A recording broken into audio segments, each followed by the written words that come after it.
Hello guys, this is Mr. Gutierrez again. In this video, the focus will be on the colonies of North Virginia and Maryland that started between 1619 and 1629.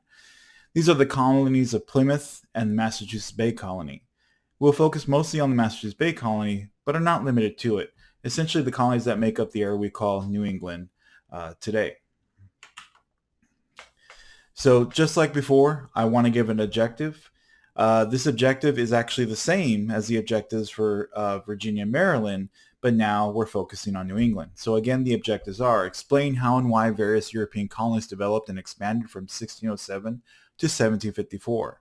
Explain how and why interactions between various European nations and American nations change over time.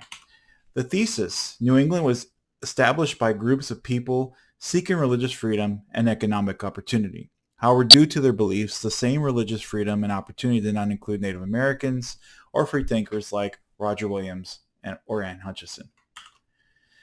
So really I want to accomplish this idea that you have these differences between the colonies of Maryland and Virginia and the colonies of New England. They started relatively around the same time. Remember, Jamestown started in 1607, and the colony of Plymouth is going to start around 1619. And then the colony of Massachusetts Bay, the Massachusetts Bay Colony around 1629 into 1630. So let's get into it. First, let's talk about geography again. The Massachusetts Bay Colony was around 1629. It actually had a healthier climate than before. Remember, the colony of Jamestown was right next to a swamp, and you had diseases and you had other things affecting the livelihood, or the lives of rather, of the people living around Jamestown. Whereas the people in New England are going to have a healthier life. They're going to live longer. They're going to have more stable families. But geographically, the soil wasn't as good for growing crops like in Jamestown. You do have people have farms, but the cash crops that are grown in the southern colonies will not be viable in these northern, more rocky soil areas in New England. But they had forests, they had fisheries, they had a coastline, and they're going to engage in trade more so than the South. One thing I want to start off with is a distinction. Lots of times people confuse Pilgrims and Puritans and lump them in the same place. And it's easy to understand why the confusion. They both relatively share the geographic area of New England, but there are some beliefs and ideas behind the groups that make them different. First of all, the group that we call the Pilgrims were separatists. They wanted to completely separate from the Church of England. They felt the Church of England had too much Catholic, too much tradition from the Catholic Church still vested in it. So they wanted a complete separation. And at first they went to the Netherlands. If you recall, the Netherlands had a complete openness when it came to religion, allowed a lot of different religions within their society. However, the Pilgrims felt that their children were becoming too Dutch. They felt their children were assimilating within Dutch culture and felt they didn't want that for their children. So in turn, they wanted to form a colony in the New World. And that would later be the Plymouth colony. The Puritans are different. The Puritans do not want to separate from the Church of England. They actually wanted to purify the church from the Catholic traditions and not actually separate it. Also, in terms of class, Pilgrims tended to be middle class, working class individuals, while Puritans tended to be more upper class, more elite of society. And again, the geographic difference is going to be that the Plymouth colony would form around the coast, around Cape Cod Bay, whereas the Massachusetts Bay Colony would form a little bit northwest of the Plymouth colony. All the area would be considered New England, but actually formed two different colonies. So let's talk a second about the Plymouth and the Pilgrims. In 1619, they wanted to find refuge for their ideas. They had mostly working class, and they venture out on the Mayflower, as the Thanksgiving story is told, with 150 people. Only 102 survived the journey. And they arrived right when winter was about to start, and they didn't have a lot of food available to them. So this was a really tough time for the Pilgrims when they first started. Also keep in mind that the native population had recently been decimated by smallpox. The Native Americans that lived in the area actually already had interaction with Europeans, with trade and contact with them. And through that trade and contact, like as a story with the Spanish and other groups, they succumb to diseases.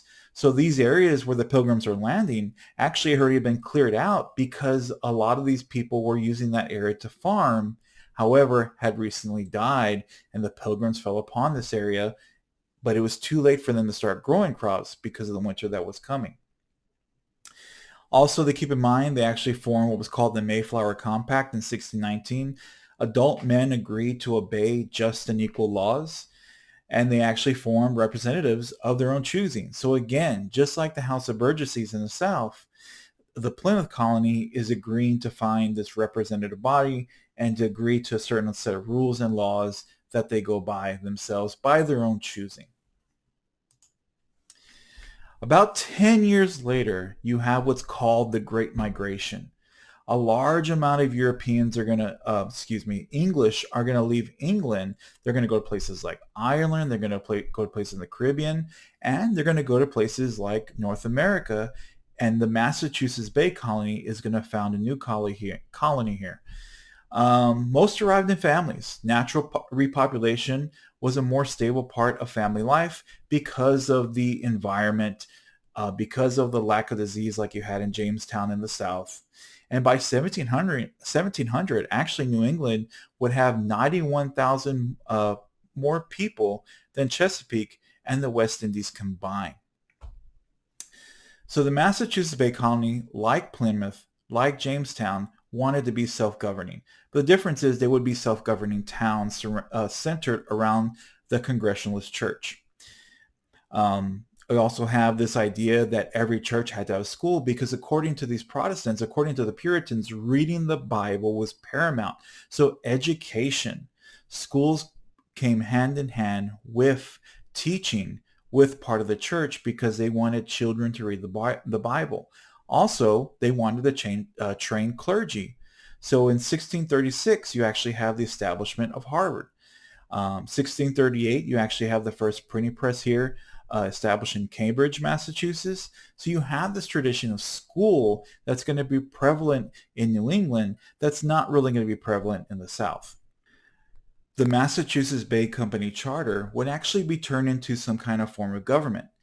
Landowning church members were the ones that would elect deputies that would form a general court, and they also elected their governors. The first governor represented here would be John Winthrop, and he would actually be governor 3 times.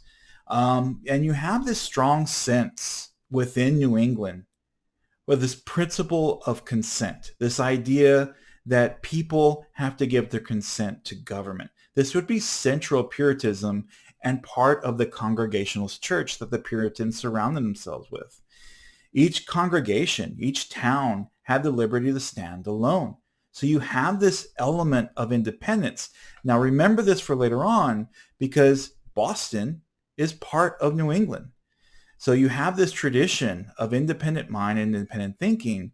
These are planting the seeds later on, this cultural aspect of New England for the American Revolution later on.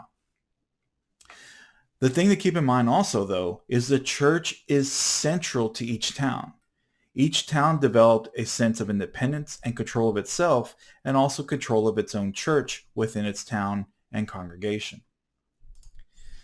There would not be without some controversy here. Because of this independent mind and because people are taught to interpret the Bible for themselves and be independent, you had people come up with some unique ideas. Roger Williams in 1631 advocated a separation from the Church of England, a complete separation, kind of, I guess, similar to the Pilgrims, if you will.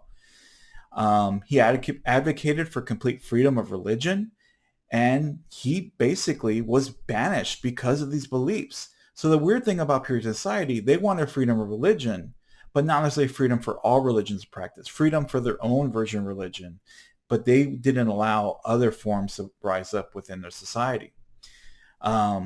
So when Roger Williams was banished, he formed a new colony called Rhode Island. He would be the founder of Rhode Island, and he would practice the idea of freedom of religion, and this would be a cornerstone of Rhode Island, and would attract other dissenters and Jews within Rhode Island. One of the dissenters that got attracted to it would be Anne Hutchinson in 1634. She also angered the leadership and John Winthrop at the time in the Massachusetts Bay Colony. She charged that all ministers were guilty of faulty preaching, and she challenged the religious authority. And so she was also banished and went off to Rhode Island for a short time. This furthered the idea that each individual's ability to interpret the Bible was a big part of Massachusetts Bay Colony. However, because of that independent mind and that independent thinking, you had these individuals in this society that felt that they need to form their own ways and their own ideas. Another independent thinker was Thomas Hooker in 1636. He started the settlement in Hartford, and he felt that men didn't have to be church members to vote. So unlike the Massachusetts Bay Colony that required every voting member to be a part of the church, he felt that church and government should be totally separate, this idea of separation of church and state. And on the other hand, in New Haven, that was founded, they felt that Massachusetts Bay Colony didn't go far enough. They felt that the government and church should be one in the same. And oddly enough, both these areas would form the new colony of Connecticut in 1662. Let's change gears a second and talk about the economy. New England is not going to have these cash crops like up here in Jamestown in the South and Virginia along Chesapeake and Maryland. New England, again, like I mentioned earlier, their soil is very rocky, so it's not going to lend itself to this cash crops. But they had this Puritan work ethic that if they feel that they are successful, it's because God has blessed them with the success. But part of that success comes from this work ethic that they have to work hard to receive that blessing, if you will. Other things that happened within the area, they had fish and timber exports, and the economy was tied around this family farms. The other thing to keep in mind is that trade is going to be a large part of New England society, especially in Boston. And they're going to contribute to trade with the West Indies, the sugar plantations there in the West Indies. And you have a wealthy merchant class that would start to rise, especially in Boston, due to this trade.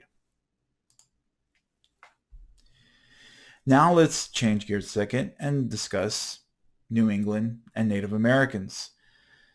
Some settlers like Roger Williams, a member founded Rhode Island, felt that Indians should be treated equally. They should have justice for Native Americans and treated as equal. So Roger Williams was a very progressive thinker for his time. John Winthrop, on the other hand, did feel that uncultivated land that was left alone in his eyes, in European eyes, perspective, point of view, could be taken.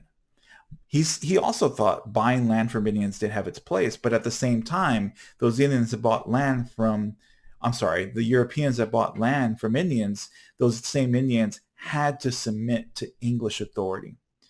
He also felt, and a lot of people in Massachusetts Bay Colony, especially this religious colony, felt that Indians had false gods, and they represented temptation from the Massachusetts Bay Colony foundational ideas.